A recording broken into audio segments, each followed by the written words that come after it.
Hello, evening ഒന്ന് പുറത്ത് പോകാമെന്ന് വിചാരിച്ച്. ഇത് മഞ്ചേശ്വരത്തുള്ള ലിറ്റിൽ റെയിൻബോ. കുറേ നാളായി ഞാനിവിടെ മോനൊന്ന് കൊണ്ടുവരാമെന്ന് വിചാരിച്ചിട്ട്. ആ സമയത്ത് ഇപ്പുറത്ത് ബാപ്പാൻ്റെ മോന് ഭയങ്കര കളിയും ചിരിയും. പിന്നെ പുറത്ത് പോയി ചായ മസ്റ്റല്ലേ.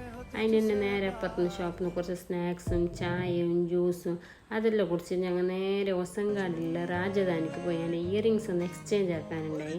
വെറുതെ നോക്കാൻ പോയത്. പിന്നെ ജുവലറി കണ്ടാൽ ഞങ്ങൾക്കൊരു വീക്ക്നെസ് അല്ലേ. ഒരു കുറേ നിരക്കിടാനെ കളിപ്പിച്ച് ഒരു കസ്റ്റമർ സർവീസ് നല്ല ഉണ്ടാവും. പിന്നെ നേരെ ഞങ്ങൾ ഡ്രസ്സ് എടുക്കാൻ പോയി. ബാപ്പാക്ക് മോനക്ക് ഡ്രസ്സ് എടുക്കാനുണ്ടായി. ഫസ്റ്റ് ഓനക്ക് കുറച്ച് ഇട്ടിട്ടെല്ലാം നോക്കി. അതിൻ്റെ ഇടയിൽ ഓൻ ഉറങ്ങി.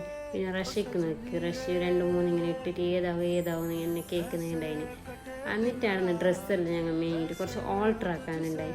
അതും ഓൾട്രേഷനും കൊടുത്തിട്ട് നേരെ ഞങ്ങൾ പുരക്ക് പോയിട്ട് ഞങ്ങൾക്ക് ചില്ലറ പണിയെല്ലാം ഉണ്ടായി. അതെല്ലാം കഴിഞ്ഞിട്ട് 2 പിള്ളേരെ കുളിപ്പിച്ചിട്ട് ഉറക്കിയിട്ട് ഞാനും ഉറങ്ങി. സമാധാനത്തിൽ നമുക്ക് ഉറങ്ങി. നെക്സ്റ്റ് ഒരു വീഡിയോ കാണാം. ബൈ.